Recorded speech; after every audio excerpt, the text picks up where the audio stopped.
Food preservatives were quite a great discovery, and for over a millennia we have found numerous techniques to continue conserving our food's lifespan. We all eat food preservatives. In fact, almost all store products we buy have them. But before I go into more detail, what is a food preservative? Well, a food preservative is a substance or a chemical that is added to products to help prevent decomposition by microbial growth or by undesirable chemical changes. Basically preventing these guys we would take over the world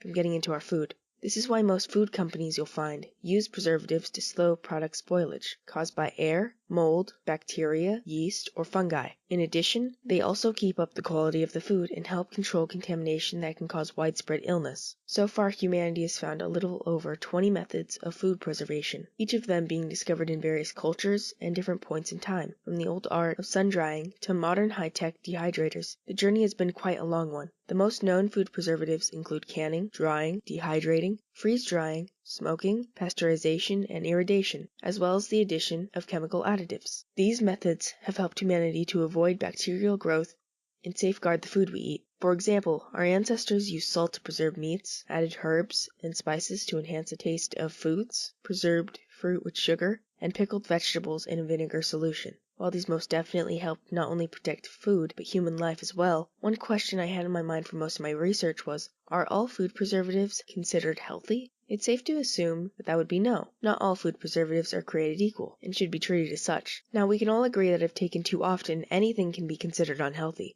But according to the Center of Disease Control and Prevention, the United States has had an increasing trend of diabetes since the 1950s, and doesn't show any signs of stopping anytime soon. So what on earth could cause such an increase in disease throughout America? Short answer, chemical additives. Chemical additives are a substance that is added to food to improve its taste and appearance. One popular chemical additive is known as monosodium glutamate, or MSG for short. This chemical is a flavor enhancer commonly added to canned vegetables, Chinese food, soups, and processed meats. The Food and Drug Administration, or FDA, has classified MSG as a food ingredient that's generally recognized as safe, but its use remains controversial. If you still have not caught on to what MSG is, one company I can think of at the top of my head that uses it is KFC. Have you ever ordered yourself fried chicken, but after you ate it you acquired a headache or felt nauseous? If so, you're not alone.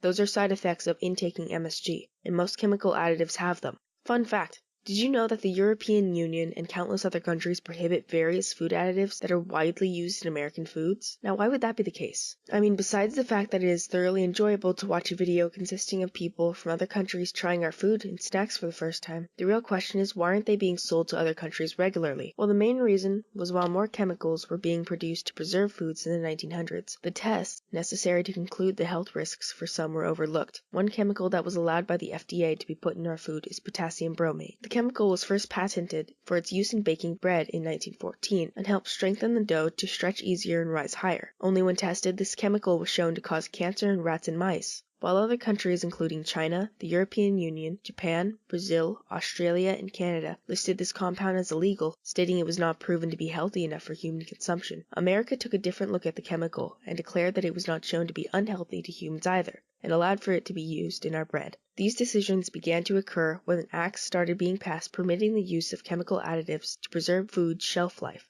As seen on the graph, diabetes was slowly and steadily rising from the 1950s to 80s until there was a dramatic increase in the 90s. This is why it is essential to know what we are eating before we devour our food only to realize later that there was cyanide in it. Not all food preservatives are completely terrible though, and are quite useful, such as the jams that we all had. And seeing as I don't want this video to end on a sad note, I'll show you how I was able to make the jam. Starting off, here's the recipe. Called for 2 pounds of strawberries, 2 cups of granulated sugar, and 1 tablespoon of lemon juice.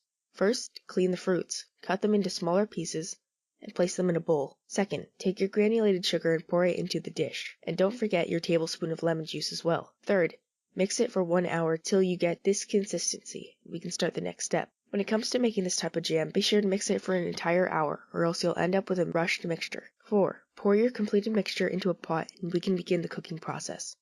Keep the temperature at right around medium-low to medium-high, depending on your stove, and make sure to continuously stir it so the strawberries do not begin to caramelize at the bottom of the pan. If it does caramelize, your jam will be ruined and you will have to remake it. Once a complete 2 hours of your time have been wasted, you can check to make sure the jam is done by testing the solidity of the jam. Place a little on a cold plate and put your finger through it. If it stays in place, it's done and can now be put in an already prepared warm mason jar. If not, continue to rinse and repeat the stirring and placement of the jam on the cold plate till the solidity is perfect. And there you go.